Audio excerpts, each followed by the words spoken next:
الحمد لله وكفى وسلام على عباده الذين اصطفى أما بعد فأعوذ بالله من الشيطان الرجيم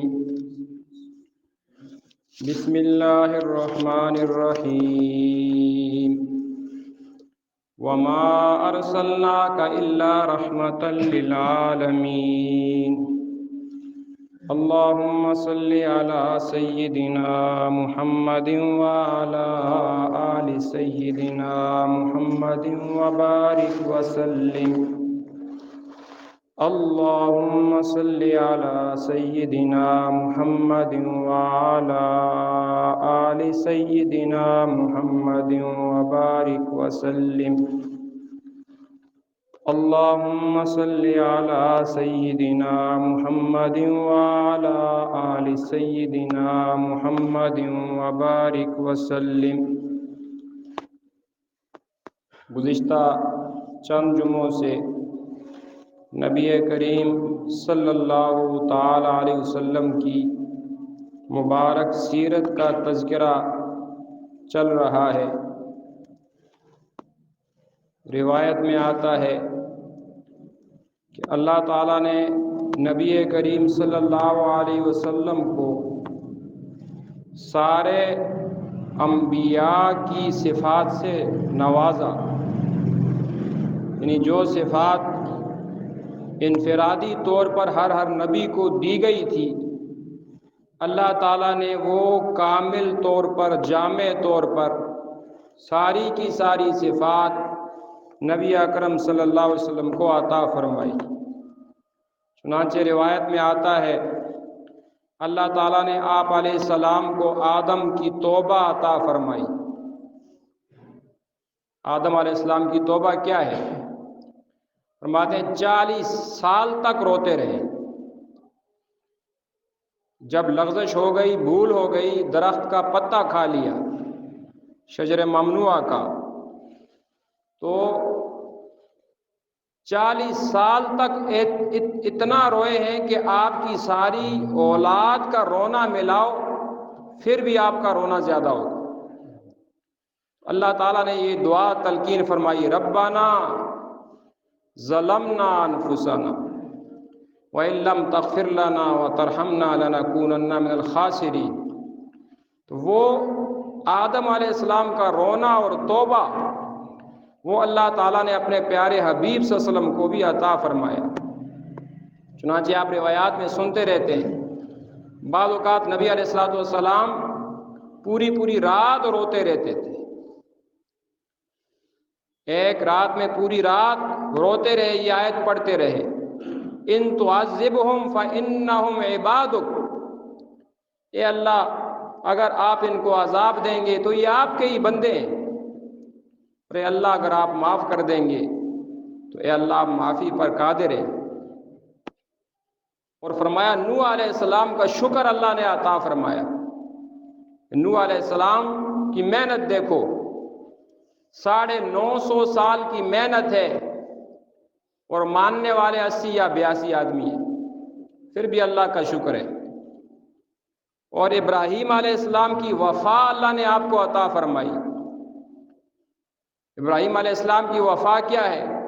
اپنی جان، اپنا مال، اپنی بیوی، اپنے بچے، سب کچھ اللہ کے نام پر قربان کیا۔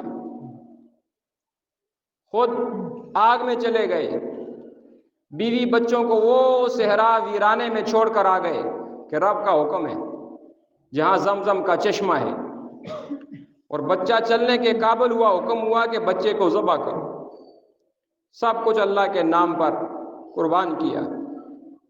تو وہ وفا کی صفت اللہ نے اپنے حبیب کو عطا فرمائی، آپ نے بھی اپنا سب کچھ اللہ کے نام پر قربان کیا۔ اور روایت میں آتا ہے نبی علیہ السلام کے دنیا سے رخصت ہونے کا وقت ہے، فرماتے ہیں گھر میں چراغ جلانے کے لیے تیل بھی نہیں۔ حضرت عائشہ رضی اللہ عنہ فرماتی ہیں 1 مہینہ گزرتا تھا، دوسرا مہینہ گزرتا تھا، تیسرا گزرتا تھا، ہمارے گھر میں چراغ جلانے کے لیے تیل نہیں ہوتا تھا۔ مطلب یہ گھر میں آگ نہیں جلتی تھی، چولہا نہیں جلتا تھا۔ تو پوچھنے والے نے پوچھا پھر گزارا کیسے کرتے تھے، کیا کھاتے تھے؟ فرمانے لگی 2 کالی چیزوں پر گزارا ہوتا تھا۔ 2 کالی چیزیں کیا ہے؟ ایک کھجور ہے، ایک پانی ہے۔ کھجور کھا لیتے تھے، پانی پی لیتے تھے۔ روایت میں یہ بھی آتا ہے نبی علیہ الصلوۃ والسلام نے وفات سے چند دن پہلے پوچھا گھر میں کچھ ہے، پیسے مال دولت ہے؟ 7 دینار تھے، وہ بھی اللہ کے نام پر صدقہ کر دی، کچھ بھی نہیں چھوڑا۔ تو ایسی وفا، سب کچھ اللہ کے نام پر قربان۔ اور اسماعیل علیہ السلام کا صدق کے وعدہ عطا فرمایا، جو وعدہ کسی سے کرتے تھے اس کو پورا کرتے تھے۔ یہ اسماعیل علیہ السلام کی صفت ہے، اللہ نے اپنے پیارے حبیب صلی اللہ علیہ وسلم کو عطا فرمائی۔ مشکاۃ شریف میں روایت ہے نبی علیہ السلام نے بعثت سے پہلے ایک بندے سے بے شراء کا، خرید و فروخت کا معاملہ کیا۔ اس نے کہا کہ محمد یہاں ٹھہر جاؤ، میں گھر جا کر آپ کو پیسے لا کر دیتا ہوں۔ نبی علیہ السلام تجارت کرتے تھے، وہ چلا گیا اور بھول گیا۔ 3 دن کے بعد وہ آیا، نبی علیہ السلام وہاں پر کھڑے تھے۔ اور آج تو ہماری کوئی زبان ہے، اچھا اس کو کوئی گناہ سمجھتا بھی نہیں ہے، کسی سے زبان کی بس ابھی آتا ہوں جی، 1 منٹ میں آتا ہوں۔ بھائی 1 منٹ میں آدمی آ بھی سکتا ہے، یہ بھی جھوٹ ہے۔ 1 سیکنڈ میں آیا جی، 1 منٹ میں آیا جی، جھوٹ ہی جھوٹ ہے، جھوٹ ہی جھوٹ ہے، اور جھوٹ کو کوئی گناہ سمجھتا بھی نہیں۔ تو اللہ کے نبی نے فرمایا میرے بھائی تو نے مجھے بڑی مشقت میں ڈال دیا، نبوت سے پہلے کا واقعہ، کہ تو نے کہا کہ میں گھر سے ہو کر آتا ہوں، یہاں ٹھہر جاؤ، میں 3 دن سے یہاں ہی ہوں، میں کہیں گیا نہیں ہوں۔ تو نبی علیہ الصلوۃ والسلام جس سے زبان کرتے تھے، جو بات کرتے تھے، نبی علیہ الصلوۃ والسلام کو یہ اللہ نے صدق کے وعد کی صفت نصیب فرمائی۔ اور اسحاق علیہ السلام کا حلم اور صبر، یعقوب علیہ السلام کا حسن ظن، سامنے ظاہر پتہ ہے کہ بچوں نے زیادتی کی ہے، بیڑیا کھا گیا کہتے ہیں یوسف کو، کتنا سمجھدار بیڑیا تھا۔ یعقوب علیہ السلام فرماتے ہیں کہ دیکھو وہ یوسف کو تو کھا گیا، اور کپڑا اس نے جو کرتا تھا کتنے سلیقے سے بیڑیے نے اتارا ہے، وہ کسی جگہ سے پھٹا نہیں اور خون لگا ہوا ہے۔ پھر بھی کیا کہتے ہیں کہ میں اپنا معاملہ اپنے رب کے حوالے کرتا ہوں، فصبر جمیل واللہ المستعان علی ما تصفون، اللہ ہی سے مدد مانگتا ہوں جو تم بیان کرتے ہو، جھوٹ بولتے ہو۔ اور ایوب علیہ السلام کا صبر اللہ نے آپ کو عطا فرمایا، کتنے سالوں سال بیمار رہے۔ ہاں یہ جو واقعہ بعض لوگ ممبروں سے بھی بیان کرتے ہیں، وائز قصہ خان لوگ، کہ ہاں کیڑے پڑ گئے اور کیڑے گرتے تھے اٹھا کر رکھتے، یہ بات بالکل جھوٹ ہے، یہ نبی کی عصمت کے عظمت کے خلاف ہے۔ نبی کو ایسی بیماری کبھی بھی نہیں لگ سکتی جس سے لوگ نفرت کریں، یہ بات یاد رکھیں۔ نبی پوری امت میں سب سے بڑے خاندان، اعلیٰ خاندان والا ہوتا ہے۔ نبی پوری امت میں سب سے زیادہ علم والا ہوتا ہے۔ نبی پوری امت میں سب سے بڑی شرافت والا ہوتا ہے۔ نبی پوری امت میں سب سے زیادہ حسین ہوتا ہے، ساری صفات اس میں ہوتی ہیں۔ تو ایسی بیماری لگ جائے لوگ دور بھاگیں، یہ عقل بھی اس بات کو نہیں مانتی۔ یہ ویسی اسرائیلی روایات ہیں، بالکل جھوٹ من گھڑت بات ہے۔ کیڑے پڑنے والی بیماری لگی ہے، کیسی بیماری تھی واللہ عالم، لمبی بیماری تھی، تو پھر بھی اللہ تعالیٰ کا شکر ادا کرتے رہے، صبر کرتے رہے۔ فرماتے ہیں ہوا ایوب علیہ السلام کا صبر اللہ نے اپنے نبی کو عطا فرمایا۔ بیٹیوں کو طلاقیں ہو گئی، قتل کے لوگوں نے منصوبے بنائے، اپنے گھر سے مکہ سے نکال دیا، پھر بھی کسی سے ذاتی انتقام نہیں لیا۔ اللہ اکبر۔ روایت میں آتا ہے نبی علیہ الصلوۃ والسلام نے وفات سے چند دن پہلے اعلان کیا صحابہ میں، مجھے لگتا ہے کہ میرا وقت قریب ہے، میں تم سے رخصت ہونے والا ہوں۔ بہت ساری باتیں کی، ایک بات یہ کی میں نے کسی پر زیادتی کی ہو تو آ کر آج مجھ سے بدلہ لے لو۔ ایک شخص کھڑا ہوا، کہنے لگا یا رسول اللہ آپ نے ایک دفعہ مجھے مارا تھا کمر پر۔ حضور نے فرمایا اچھا مارا تھا، آ کر بدلہ لے لو۔ تو نبی علیہ الصلوۃ والسلام نے مذاق میں ویسے اس پر ہاتھ لگایا. اس نے کہا نہیں آپ نے مجھے مارا تھا. حضور صلی اللہ علیہ وسلم نے فرمایا آ کر بدلہ لے لو. وہ آ گیا کہنے لگا یا رسول اللہ جس وقت آپ نے مجھے مارا تھا اس وقت میری کمر پر کپڑا نہیں تھا اور آپ نے قمیض پہنی ہوئی ہے. حضور نے فرمایا میری کمر سے کپڑا ہٹا لو اور اپنا بدلہ لے لو. اس نے کمر سے کپڑا ہٹایا اور حضور کے ساتھ چمٹ گیا اور مہر نبوت کو بوسہ دینے لگا. کہنے لگا یا رسول اللہ میں نے تو اس کا ارادہ کیا تھا, زندگی میں ارمان تھا, ساری زندگی گزر گئی لیکن حیا کی وجہ سے کبھی نظر نہیں اٹھائی. آپ نے جب یہ بات کہی تو مجھے موقع مل گیا کہ میں آپ کی مہر نبوت کو بوسہ دینا چاہتا تھا, اس لیے میں نے یہ بات کی. لیکن دیکھے نبی کا ظرف دیکھے. اور فرمایا داؤد علیہ السلام کی انابت اللہ نے آپ کو عطا کی, انابت اللہ کی طرف رجوع کرنا. اور سلیمان علیہ السلام کی عاجزی عطا کی, موسیٰ علیہ السلام کا اخلاص عطا کیا, زکریا علیہ السلام کی عبادت عطا کی, یحییٰ علیہ السلام کی پاکدامنی عطا کی, عیسیٰ علیہ السلام کا زہد عطا کیا. زہد دنیا سے بے رغبت ہونا. اسی کو ایک شاعر نے کہا ہے لِكُلِّ نَبِيٍّ فِي الْإِنَامِ فَضِيلَةٌ وَجُمْلَتُهَا مَجْمُوعَةٌ لِمُحَمَّدٍ. ہر نبی کو اللہ نے ایک شان, ایک خاصیت, فضیلت دی. وہ ساری فضیلتیں اللہ نے اپنے پیارے حبیب میں جمع کی. اور یہ آپ فارسی کا مشہور شعر ہے, کئی مرتبہ سنا ہوگا. حسن یوسف دم عیسیٰ ید بیضا داری, آنچے خوباں ہما دارن تو تنہا داری.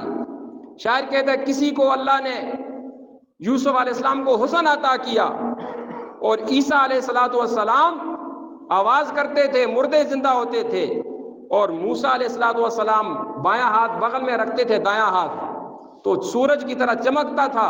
یہ سارے نبیوں کو جو اللہ نے صفات عطا فرمائی, تو تنہا داری, اے پیارے حبیب اللہ نے وہ ساری صفات آپ اکیلے کو عطا فرمائی. روایت میں آتا ہے نبی علیہ السلام نے ایک مرتبہ اللہ تعالیٰ سے دعا کی, درخواست کی, یا رب انہ لم یکن نبی قبلی الا وقد کرمتہ. اے اللہ آپ نے جو بھی نبی پہلے گزرا آپ نے اس کو بڑی شان اور فضیلتیں عطا فرمائی. جعلت ابراہیم خلیلا, آپ نے ابراہیم کو اپنا خلیل بنایا. وموسیٰ کلیما, موسیٰ کو اپنا کلیم بنایا, آپ سے باتیں کرتا تھا. سخرت لداؤد الجبال, اے اللہ داؤد علیہ السلام کے لیے آپ نے پہاڑوں کو مسخر کر لیا. وَلِسُلَيْمَانَ الرِّيَاحَ وَالشَّيَاطِينَ, اور سلیمان علیہ السلام کے لیے آپ نے ہواؤں کو, جنات کو تابع کر دیا. وَأَحْيَيْتَ لِعِيسَىٰ الْمَوْتَىٰ, اور آپ نے عیسیٰ علیہ السلام کے لیے مردے زندہ کیے. فَمَا جَعَلْتَ لِي, اے اللہ میری کیا خصوصیت ہے, آپ نے مجھے کیا عطا فرمایا. قال اولیس قد آتیتک افضل من ذلک کلہ, اے میرے نبی تو دیکھتا نہیں میں نے ان سب میں سے تجھے سب سے افضل چیز عطا کی. انی لا اذکر الا ذکرت معی, اے میرے نبی تیرا اور میرا نام قیامت کی صبح تک ساتھ ساتھ چلے گا. جب بھی میرا نام آئے گا تیرا نام آئے گا. اذان میں دیکھو, اقامت میں دیکھو, ہر جگہ اللہ کا نام ہے تو ساتھ رسول کا نام ہے. اللہ تعالیٰ میں اپنے پیارے حبیب صلی اللہ علیہ وسلم کی اتباع نصیب فرمائے. تو نبی علیہ السلام سے محبت کا تقاضا یہ ہے کہ نبی علیہ السلام کی اتباع کریں. آپ صلی اللہ علیہ وسلم جو زندگی چھوڑ کر گئے ہیں اس زندگی کو ہم اپنائیں, نبی علیہ السلام کے اخلاق کو اپنائیں. الطاف حسین حالی مرحوم رحمۃ اللہ علیہ نے اشعار نبی کی شان میں لکھے ہیں. وہ نبیوں میں رحمت لقب پانے والا, ہم چھوٹے چھوٹے ہوتے تھے اردو کی کتابوں میں یہ اشعار ہوتے تھے, ابھی پتہ نہیں سکول کی کتابوں میں ہے یا نہیں. وہ نبیوں میں رحمت لقب پانے والا, مرادیں غریبوں کی بر لانے والا, مصیبت میں غیروں کے کام آنے والا, وہ اپنے پرائے کا غم کھانے والا, فقیروں کا ملجا ضعیفوں کا ماوا, یتیموں کا والی غلاموں کا مولا, خطا کار سے درگزر کرنے والا, بد اندیش کے دل میں گھر کرنے والا. اور ایک اور اللہ والے ہیں، ہر ایک کی اپنی ایک شان، اپنا ایک ذوق ہوتا ہے. ان کے یہ اشعار ہیں. حضرت شیخ الہند محمود الحسن رحمۃ اللہ علیہ، انہوں نے نبی علیہ الصلوۃ والسلام کی شان میں یہ اشعار لکھے، اور اشعار کیا عجیب ہیں. اے جنت تجھ میں حور و قصور رہتے ہیں. قصور محلات کو کہتے ہیں. اے جنت تجھ میں حور و قصور رہتے ہیں، میں نے مانا ضرور رہتے ہیں. میرے دل کا طواف کر جنت کہ میرے دل میں حضور رہتے ہیں. اور دیوبند کے بانی حضرت مولانا قاسم نانوتوی رحمۃ اللہ علیہ نے نبی علیہ الصلوۃ والسلام کی شان میں یہ اشعار لکھے. سب سے پہلے مشیت کے انوار سے نقش روئے محمد بنایا گیا، پھر اسی نقش سے مانگ کر روشنی بزم کون و مکان کو سجایا گیا. وہ محمد بھی احمد بھی حامد بھی محمود بھی، حسن مطلق کا شاہد بھی مشہود بھی، علم و حکمت میں وہ غیر محدود بھی، ظاہراً امیوں میں اٹھایا گیا. جس قوم میں آئے وہ پڑھے ہوئے نہیں تھے. ظاہراً امیوں میں اٹھایا گیا. اس کی شفقت ہے بے حد و بے انتہا، اس کی رحمت تخیل سے بھی ماورا. جو بھی عالم جہاں میں بنایا گیا، اس کی رحمت سے اس کو بسایا گیا. حشر کا ڈر مجھے کس لیے حشر کا ڈر مجھے کس لیے ہو اے قاسم. میرا آقا ہے وہ، میرا مولا ہے وہ، جس کے دامن میں جنت بسائی گئی، جس کے ہاتھوں سے کوثر لٹایا گیا. اللہ تعالیٰ ہمیں پیارے حبیب صلی اللہ علیہ وسلم کا اتباع، آپ صلی اللہ علیہ وسلم کے دستر مبارک سے کوثر نصیب فرمائے. وآخر دعوانا الحمدللہ.